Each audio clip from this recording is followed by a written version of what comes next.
డబ్బు, అనారోగ్యం, ఉద్యోగం, వ్యాపారం, అప్పులతో బాధపడుతున్నారా? మీకోసమే లాంచ్ యువర్ ఫ్యూచర్ ప్రోగ్రామ్.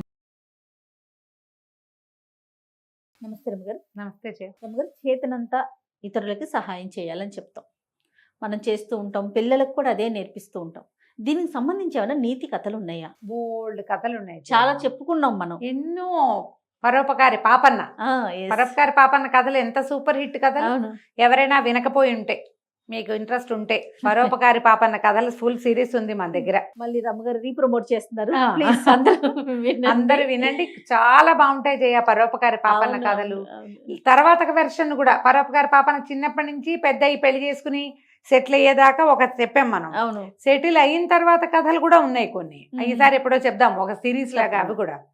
గుండు భీమన్న కథలు, పరోపకారి పాపన్న కథలు వినాల్సిందే. ఇంకా పంచతంత్ర కథలు ఇవన్నీ నీతి కథలే కదా నీతి రమ్మగారు, కథలే. సహాయం చేయాలని. ఎప్పుడు కూడా జయ పరోపకార పుణ్యాయ పాపాయ పరపీడనం అన్నారు.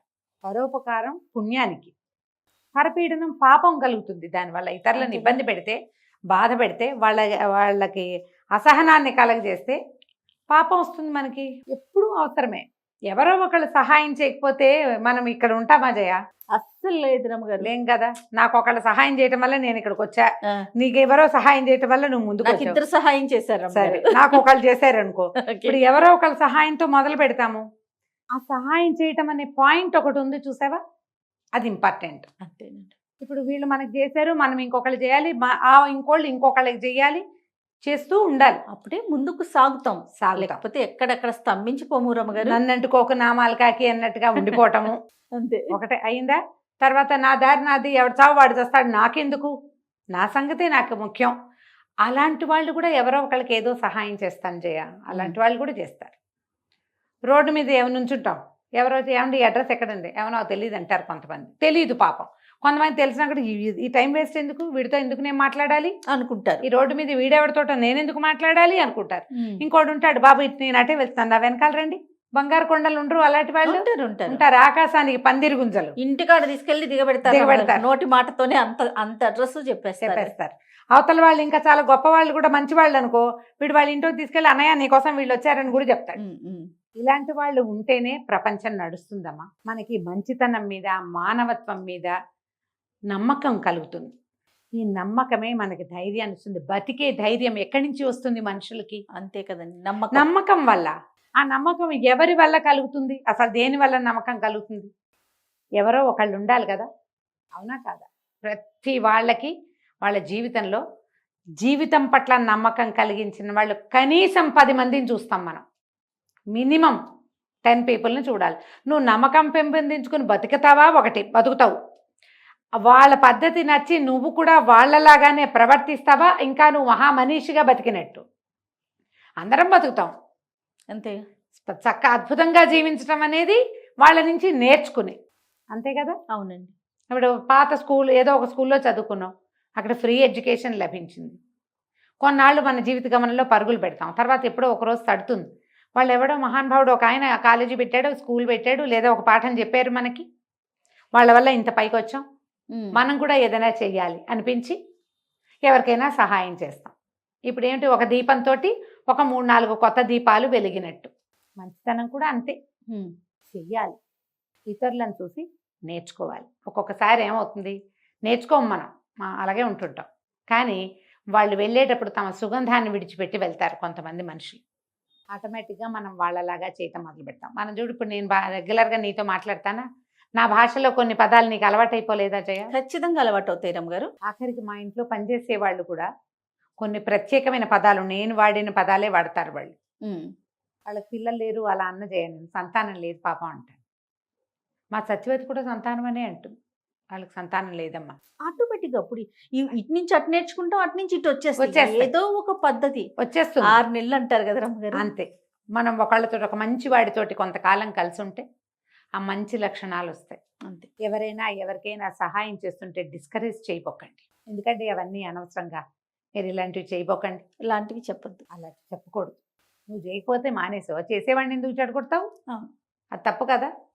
మనకి మహాభారతంలో, భాగవతంలో సహాయం చేసిన గాథలు ఎన్ని కనిపిస్తాయో, ఇక మన నీతి కథల్లో అయితే ఇతరులకు సహాయం చేయటం అనే దానికి ప్రత్యేకమైన ఇవే ఉన్నాయి. ఈ మధ్యకాలంలో మల్లాది వెంకటకృష్ణమూర్తి గారిది ఒక చిన్న స్టోరీ చదివాను నేను. మా గ్రూప్లోనే వచ్చింది. స్టాలిన్ ఏదో ఆయన పేరు. అయితే ఆయన ఒక బ్యాంక్ ఉద్యోగి. వేరొక ఆయన ఈ కథ రాస్తున్నారనమాట. నేనున్న బ్యాంకుకి ఇతను వచ్చాడు అని. లెనిన్, స్టాలిన్ అలాంటిదే ఒక పేరు. స్టాలిన్ అనుకుందాం, స్టాలిన్ పేరు మనకు బాగుంటుంది. అయితే ఆయన ఈ మనం కథ రాస్తున్న రచయిత గారు పనిచేస్తున్న బ్యాంకుకి వచ్చారు. వచ్చిన రోజు అందరినీ పలకరించాడు, తనంతట నుంచి షేక్ హ్యాండ్ ఇచ్చాడు. ఈయన అలాంటి వాడు కాదు, ఎందుకు మన పని మనం చేసుకుని మన ఉద్యోగం మనం చేసుకుని పోదాం అనే ధోరణి. మధ్యాహ్నం వీళ్ళకి 11 గంటలకి టీ, మళ్ళీ 3 గంటలకి టీ వస్తుంది. అప్పుడు టీ తెచ్చిన వాడు ఎవరి దగ్గర డబ్బులు తీసుకోవాలి. కొత్తగా వచ్చిన ఆయన మీ అందరికీ టీ ఇవ్వమన్నాడు. ఆయన కొత్తగా వచ్చాడు, అందరికీ టీ తోటి పరిచయం చేసుకున్నాడు. ఆయన అందరినీ చూసి నవ్వేవాడు, ప్రతి వాళ్ళకి చెయ్యి ఇచ్చేవాడు. ఎవరైనా పని చేసుకుంటుంటే వాళ్ళకి హెల్ప్ చేయడానికి ముందుకు వెళ్ళేవాడు. బ్యాంకులోకి ఎవరైనా వస్తారు, మనం ఒక్కోసారి బ్యాంక్కి వెళ్తామా, మనం వెళ్ళి నుంచుంటాము, అవతల వాళ్ళ పని వాళ్ళు చేసుకుంటారు. చచ్చిన తలకాయ ఎత్తి చూసి మీకు ఏం కావాలి అని అడగరు. అవును, చాలా బ్యాంకుల్లో చూస్తాం మనం. ఇప్పుడు కొన్ని ప్రైవేట్ బ్యాంకులో అయితే ఉంటారు చక్క సూట్లు వేసుకుని చక్క ముచ్చట కొలిపే అబ్బాయిలు. What can I do for you madam అనుకుంటూ వచ్చేస్తారు. కానీ మన పెద్ద పెద్ద నేషనలైజ్డ్ బ్యాంక్స్లో రారు. వాళ్ళ పని వాళ్ళు చేస్తారు. నువ్వు వెళ్ళి అడిగితే చెప్పినట్టు, నువ్వు అడగకపోతే నువ్వు ఎందుకు వచ్చావో మాకు సంబంధం లేదు. ఈ బ్రాంచ్లో అలా ఉన్నారనమాట. ఈయన మాత్రం వచ్చిన వాళ్ళని అడిగి వాళ్ళకి సహాయం చేసేవాడు, నవ్వుతూ మాట్లాడేవాడు అందరితోటి. ఎవరికైనా ఏదైనా అర్థం కాకపోతే ఉండండి నేను చెప్తానని వెళ్ళి కూర్చొని వాళ్ళకి అర్థమయ్యేలాగా చెప్పేవాడు. అక్కడి నుంచి రకరకాలు ఉన్నాయి కదా ఈ బ్యాంకింగ్ వ్యవస్థలో, మనము సిప్పు పెట్టడము అలాంటివి, వాటికి పెద్దవాళ్ళు ఎవరైనా వస్తే వాళ్ళకి సలహా చెప్పటం అలాంటివి చేసేవాడు. ఎవరికైనా ఏదైనా ప్రాబ్లం ఉందంటే నేనని పరిగెత్తుకుంటూ వెళ్ళిపోయేవాడు. ఓ రోజు ఒక కూర ఏదో తెచ్చి మన రచయిత గారికి కూడా పెట్టారు. ఏమిటి ఇది అంటే, ఇది అవియల్ అని, చాలా మంచి కూర అండి, మేము కేరళలో ఉన్నాం, మా మిస్సెస్ అక్కడ పెరిగింది, ఆవిడ చేస్తుంది, మీకు టేస్ట్ చూపిద్దామని తెచ్చాను. ఎవరైనా మనకు ఆఫర్ చేస్తారా? తక్కువ చేస్తారు, చాలా తక్కువ ఉంటారు, కానీ చేస్తారు. ఈయన భార్య చెప్పింది, రచయిత గారి భార్య ఏం చెప్పిందంటే, ఇది కాస్ట్లీ కూర, ఎన్నో కూరలు పడతాయి అందులో, కొబ్బరి పాలు అవి వేస్తారు. సరే ఈయనకి బాగానే ఉంది. ఈ మధ్యలో ఒక ఆయన ఏదో ఊరు వెళ్తున్నారు, వాళ్ళ వైపు అన్ని దొంగతనాలు జరుగుతున్నాయని అంటే వాళ్ళ బావమరిది వచ్చి పడుకుంటానన్నట. కానీ బావమరిదికి ఏదో ప్రాబ్లం వచ్చింది, వాళ్ళ ఇల్లు ఖాళీగా ఉంటుంది, ఎలాగో తెలియట్లేదు, వారం రోజులు ఊరు వెళ్ళాలంటే నేను వచ్చి పడుకుంటానులే వారం రోజులు మీ ఇంట్లోని, ఇతను వెళ్ళి పడుకున్నాడు వాళ్ళ ఇంట్లో. ఇప్పుడు వచ్చిన కస్టమర్లు అందరికీ ఈయన నవ్వుతూ పలకరించేస్తారు. కల్లా స్టాలిన్ చేస్తాడు, మీరెందుకు చేయరు అనేవాళ్ళు వచ్చిన వాళ్ళు. ఈ స్టాఫ్లో వచ్చింది గుమాస్తాలు అందరూ ఉంటారు కదా, వాళ్ళు ఏమన్నారు, స్టాలిన్ గారు అందరికీ పనులు చేయబోకండి మీరు, వాళ్ళు మేము చేయట్లేదని మమ్మల్ని అడుగుతున్నారు అంటే, ఏమిటండి పనే కదా, మనం అందుకేగా ఉన్నాం అనేవాడు నవ్వుతూ. హార్ష్గా రియాక్ట్ అయ్యేవాడు కాదు అతను. ఓకే, ఇంకా ఆయన రకం. ఇంకో తర్వాత ఏమో ఈయనకి ఏదో బావమరిది పెళ్లి క్యాసెట్ ఏదో వచ్చింది, వీళ్ళ దగ్గర వీసీఆర్ లేదు. ఈయనకి ఇష్టం లేదు రచయితకి ఈ మాట చెప్పటం, కానీ ఆయనతో చెప్పాడు వీసీఆర్ కావాలి, ఒక సీడీ వచ్చింది అని అనగానే, ఉండండి మన మేనేజర్ గారి దగ్గర ఉందని ఈయన వెళ్ళి మేనేజర్ గారిని ఒకసారి వీసీఆర్ కావాలండి అని, అతనే ఈయన బదులు అతనే అడిగి అది తీసుకొచ్చి వీళ్ళ ఇంట్లో సెటప్ చేసి ఆ సీడీ కూడా పెట్టి వాళ్ళకి చూపించెళ్ళాడు. తన పుట్టినరోజు, ఎవరి పుట్టినరోజు అయినా పలకరిస్తాం, తన పుట్టినరోజుకి అందరికీ స్వీట్లు, టీలు, కాఫీలు. వీళ్ళల్లో ఎవ్వరూ పెద్దగా అలా స్వీట్లు టీ కాఫీలు ఇప్పించేవాళ్ళు కాదు. ఏదైనా పార్టీ ఇవ్వాల్సి వస్తే ఎగ్గొట్టేసి హాఫ్ డే వెళ్ళిపోవటం అలా కూడా చేసేవాళ్ళు, ఇవ్వకుండా. ఒక అంటీ ముట్టని ధోరణి ఉండేది వాళ్ళల్లో. ఎప్పుడో ఒకసారి ఈయన వాళ్ళ ఇంటికి వెళ్ళాడు కూడా. వేస్తే మీ పేరేమిటి వింతగా ఉందని ఆయన భార్య అడిగితే, మా నాన్నగారికి దేవుడి మీద పెద్ద నమ్మకం లేదండి, అందుకని మాకు ఇలాంటివి పెట్టారు, స్టాలిన్, లెనిన్, మా చెల్లెల పేరు ఓల్గా అని పెట్టారు అనేసరికల్లా ఈవిడ చెప్పిందట, ఆ మావారు సహస్ర గాయత్రి చేస్తారు. ఒట్టి సహస్ర గాయత్రి చేసి ప్రయోజనం ఏముంది, ఏమి రాయరు ఆయన, జస్ట్ వాక్యం రాస్తారు. మా ఆవిడ చెప్పింది, మా ఆయన సహస్ర గాయత్రి చేస్తారని. గాయత్రి చేస్తారు కానీ ఆయన అంటి ముట్టినట్టే ఉంటారు క్యారెక్టర్. కొన్నాళ్ళకి స్టాలిన్ గారికి ట్రాన్స్ఫర్ అయింది. నేను అక్కడికి కేరళ వైపుకి పెట్టుకున్నానండి, నాకు వచ్చేసింది అని చెప్పాడు. నేను వెళ్ళిపోతున్నానని.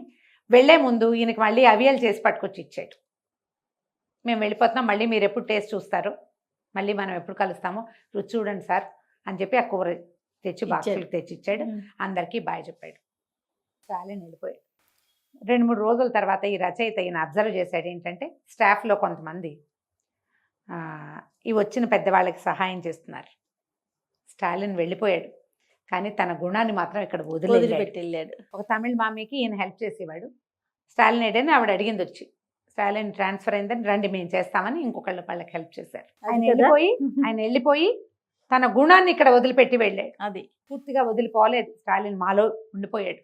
ఉండిపోవాలమ్మా, ఉండటం కష్టం. చాలా ఉండాలంటే మీరుగా ఉండాలి, మీరు మనిషిగా ఉండాలి. మొదట మనం మనుషులుగా ఉండాలి. ఎవడో ఒక్కడు చెయ్యందించందే ఈ భవసాగరాన్ని దాటలేం మనం. నువ్వు 100 సార్లు చెయ్యందుకుంటావు, 10 సార్లైనా చెయ్యి అందించు. వచ్చి మొత్తం మీద ఇచ్చేసేయద్దు, నిన్ను నువ్వు త్యాగం చేసుకోకు. సినిమాటిక్గా చేయమంటల్లా, కనీస సహాయం, మాట సాయం, మంచి మాట, ఒక నిమిషం మంది కాదనుకుని త్యాగం చేసి అవతల వాళ్ళతోటి ఉండటం. ఎక్కువ అతను ఈయన త్యాగరాజు అని కూడా అనుకునేవాళ్ళు, ఈయన టైం అవతల వాళ్ళ కోసం ఇస్తాడని. కొంతమంది ఉంటారు అట్లా. మనం ఆకాశానికి పందిరి గుంజలు కథ చెప్పుకున్నాం. అవునండి. ఆకాశానికి పందిళ్ళు ఉంటారు, కొంతమంది ఆ గుంజలు ఉంటాయి.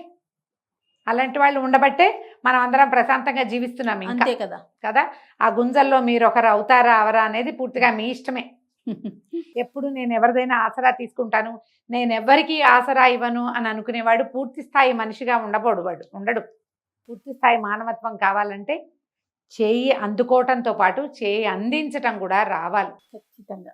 ఈ తన్ను మాలిన ధర్మం మొదలు చెడ్డ బేరం అని ఒక సామెత వింటాం మనం. తన్ను మాలిన ధర్మం చెయ్యొద్దు, కానీ నీ దగ్గరికి వచ్చినప్పుడు చేయగలిగేంత కనీసం మాట సాయమైన చేయాలి. కొన్నిసార్లైనా చేసి మనం మనుషులమే అని మనం శభాష్, వెరీ గుడ్, బాగా చేసావు నువ్వని అనుకోండి.